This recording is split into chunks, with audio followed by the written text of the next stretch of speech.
Welcome to the channel. Thank you everyone for tuning in. Right, on this video I've got a review on two watches from the brand Starking. This is my first ever experience with Starking and I'm glad they sent me two models. It'll give me the ability to give you guys an overview and to see what they're roughly about, and also where they stand in the massive market that we see on Aliexpress when it comes to watches. So the two models I have in front of me is the AM0533. Obviously you guys know what watch it's homaging, and I've also got the AM0261, and again you obviously know what watch it's homaging, and you know we've had about too many of these watches, to be honest.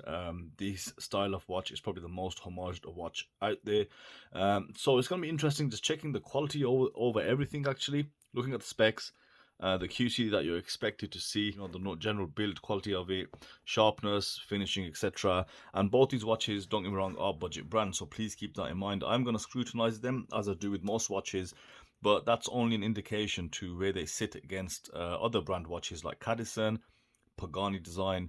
I think in the area of what these watches are asking for, around the $130 mark, there's a lot of competition. They have to do a lot to kind of compete with all the other watches out there at that price point. Now, we know watches on AliExpress, they do surprise us, so they do offer you a hell of a lot for such a low price.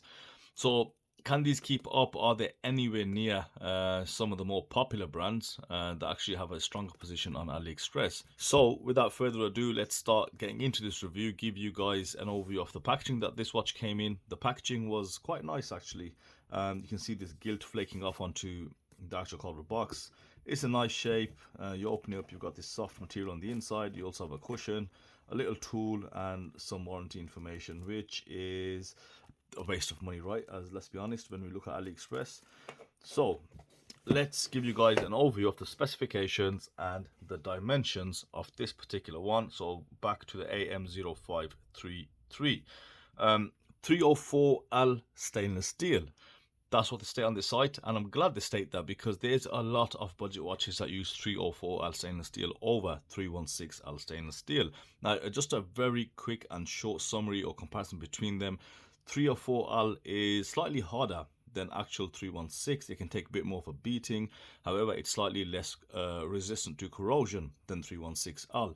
I think the main thing here is about the price. Now, typically, and again, I'm not an expert in steel, but what you can find around the internet with regards to information about these steels, 316L is around 40% more expensive than 304.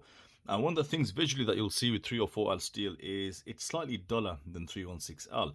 Now, what a lot of watch brands on AliExpress, especially around this price point, do, they use 316L for the actual case, the main body of the watch, and the bracelets are 304. So when you generally pick up a watch and you find a Ratley bracelet, and you have a bit of a shade difference in the actual steel, more than likely 9 out of 10 times that is 304L. And yeah, you can tell it's just, it doesn't feel the same as the rest of the watch, and does have a slight color mismatch. But with this 304L stainless steel being, present on the whole watch, that's the full watch construction, you can tell it's just slightly duller than 316. You got sapphire on this one, 50 meters of water resistance, even though it does have a screw down crown and an actual screwed down case back with a mineral glass on the back. This Starking uses the Miyota 8215 movement. You guys know what that means. It's gonna have that dropping seconds hand. So let's see if I can show you what that looks like on camera. This is where, due to the movements, I think direct drive system, the seconds hand actually drops as it's moving. So let's see if you can see it. It's actually quite crazy to look at, because they still are very accurate, but this is a very strange phenomenon. I don't know if you guys caught that. You can just see that seconds hand dropping, and actually on the other half of the watch it's a bit more dominant with what it does. So let's see if you can catch it. It's worth waiting and looking at. Yeah, sorry, it's a bit camera shy, but a couple of times when I was testing out, it literally dropped like 5 seconds at a time. And yeah, that's one of the things that you get with this movement. I mean, aesthetically, it's not nice, it's not ideal, especially when you've got like NH35 movements out there. Now, with regards to the other model they sent me, it has the NH35, even though the listing states 8215, so it might be an upgrade, which they don't really mention. So yeah, this has got the Seiko NH35, so a solid movement. Now, this, however, does use a mineral glass over sapphire, and it's got a see-through case back also being mineral. No screw down crown, 50 meters of water resistance.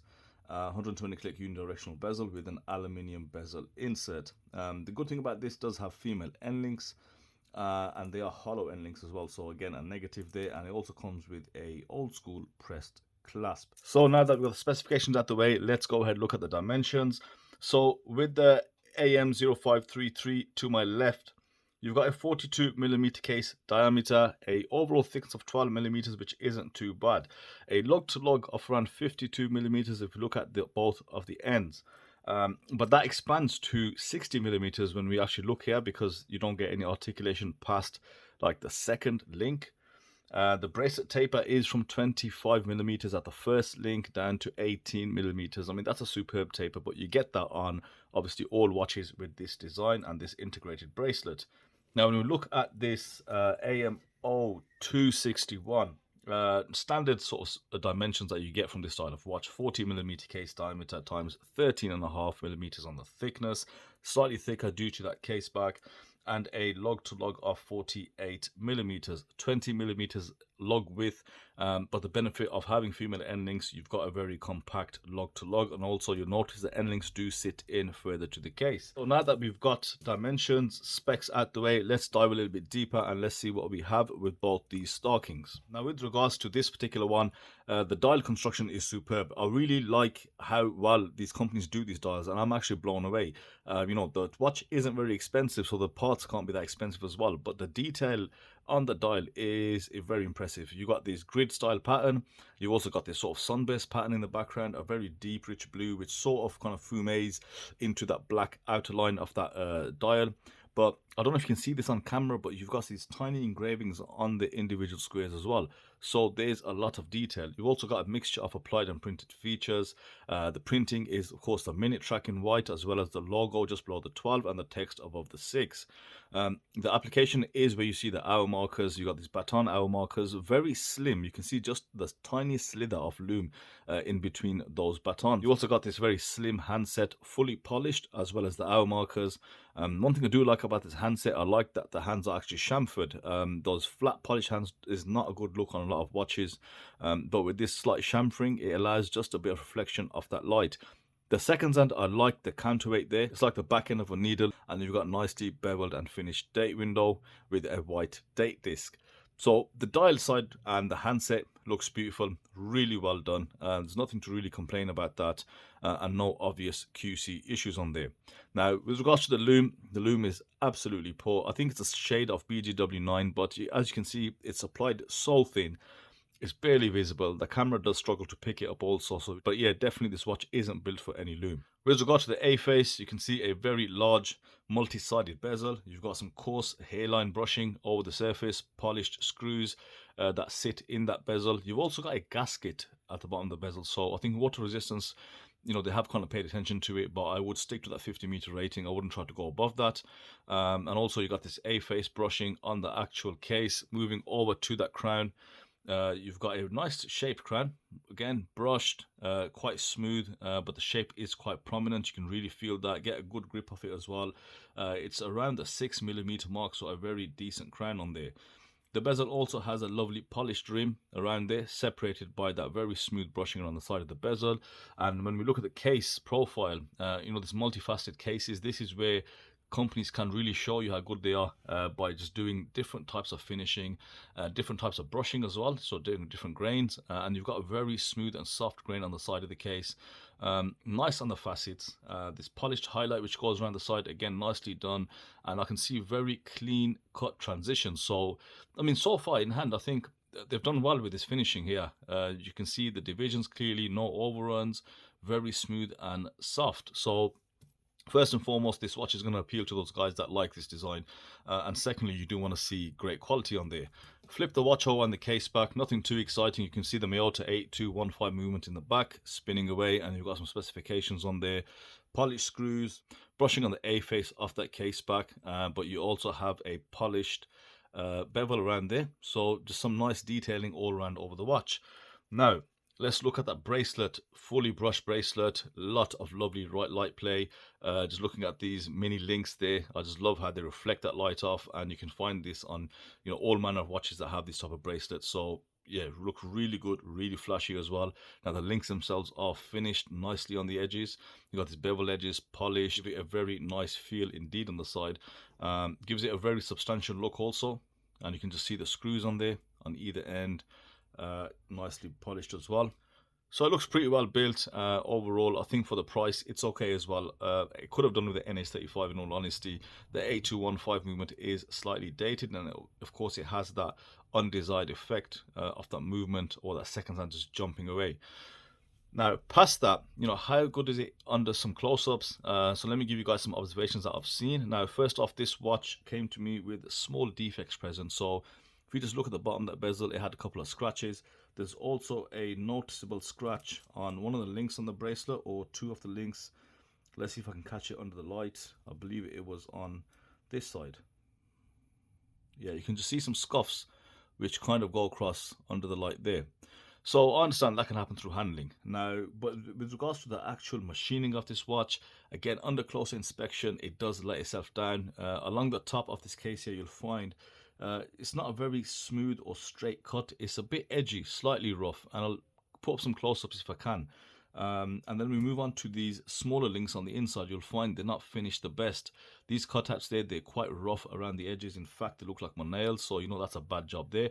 Again, on a lot of these cutouts, they're just quite rough to see. But as I've always said, you know, if you go up, and you don't have to go up a lot, and that's where the real value is, and watches are just that much more refined, and they feel that much better on wrist, and they look that much better.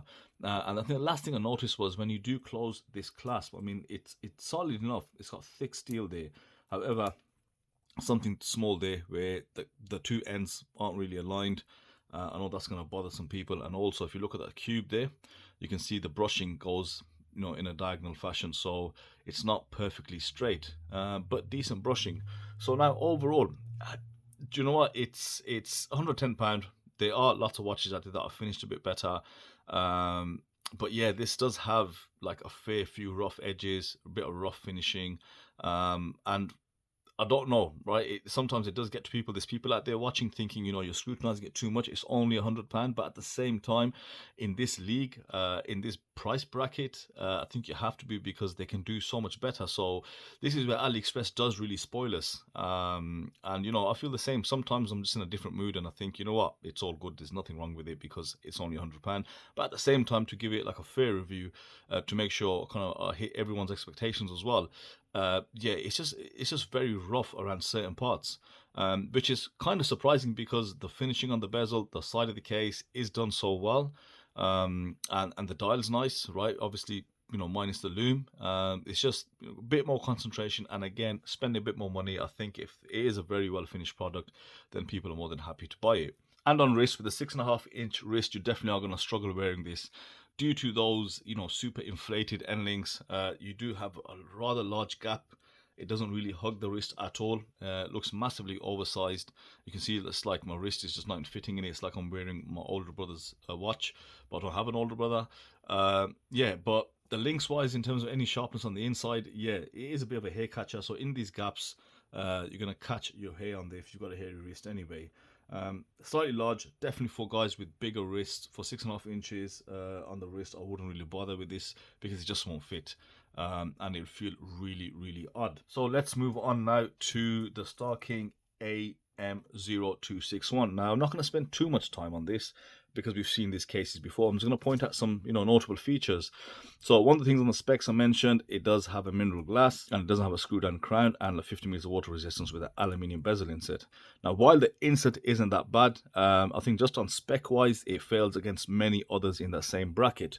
The main and very popular one, you've got Pagani design, which absolutely blow this out the water. Then you've also got steel dive, which does stand a very reasonable chance. Now, one thing that this watch does do differently is the finishing on the case is kind of different. You've got this circular brushing present around the lugs. You've got polished sides. You do have a nice downturn on there, but no pointy, sharp edges, which is what we see from a lot of the sub-style cases. And you've also got a very nice crown guards. I like the crown guards. They're not too prominent, they don't protrude too much, and they do feel kind of nice over the fingers. But yeah, I mean, the aluminium bezel itself, you know what, it looks okay, but I think the color's wrong. What this looks like with the brightness of the green you have, it's a watch that you'll probably find in some Turkish markets, or any of these dodgy markets, because it does look like that. Well, honestly, it just looks like yeah, one of those novelty items. And let's have a quick look at the loom. Not expecting much from there. Again, quite poor on the loom side. Yeah, very weak loom, so definitely not worth having a loom shot. So the case is slightly different. Now, no screw down crown, and one of the main things which has put me off this watch is that bracelet. Even though it has female end links, they are hollow, and these links make too much noise. They feel too light. It's very, very rattly, and then it's got split pins to hold it together, so you've got a lot of flexibility in that bracelet. So very loose, rattly. I don't like the clasp as well. It's a friction clasp, but you know what, I don't want to risk snapping my nail off just trying to pull this thing apart, and then you know you've got your stamped internals. So yeah, 4 micro adjustments.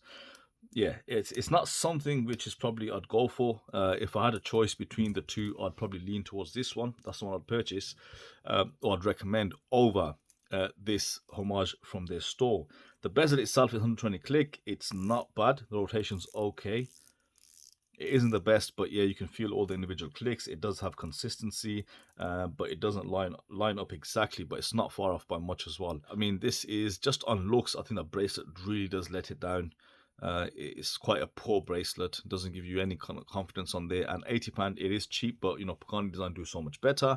And if you want to just spend that £60 more, let's say, you can get yourself a San Martin, which is really good, and then you can get yourself either a Seaston or a Sugues, which is again even better. So when it comes to this watch in particular, there's just too many options at different levels.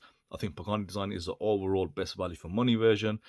So anyone trying to make a sub homage, they really are going to be lost, because it's so competitive and you really have to offer a lot for the money. I'm not even gonna put this on risk, guys. So I managed to review both these watches in one video, which is good news for me, and good news for you guys. So let me know your thoughts in the comment section below. Hope you enjoyed the video. Let me know what you think, and I will see you on the next one.